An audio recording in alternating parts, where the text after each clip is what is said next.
Поголема физичка заштита за силени активности на терен, формирање на едно тело кое ќе управува со светското наследство на регионот, а не формално делување на комисии кои седат во канцеларии. Така не се заштитува уникатното природно богатство.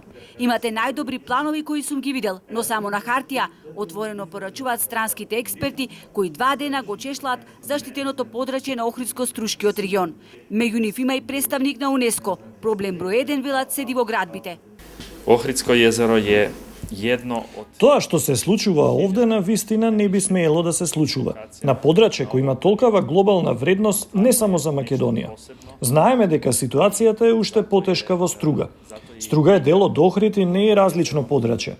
Ние ќе се обидеме таму да им објасниме дека може да има и развој и туризам, но со зачувување на природното и културно наследство.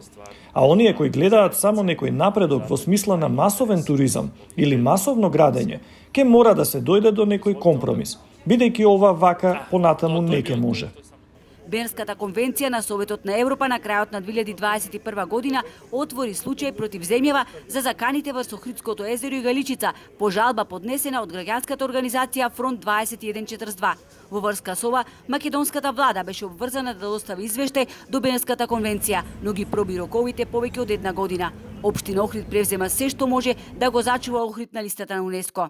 И тие се свесни дека нешто што 30 години или можеби и повеќе не било врз основа на некои добри принципи се нарушиле пред се во урбанизацијата, не може преку ног да се поправиме.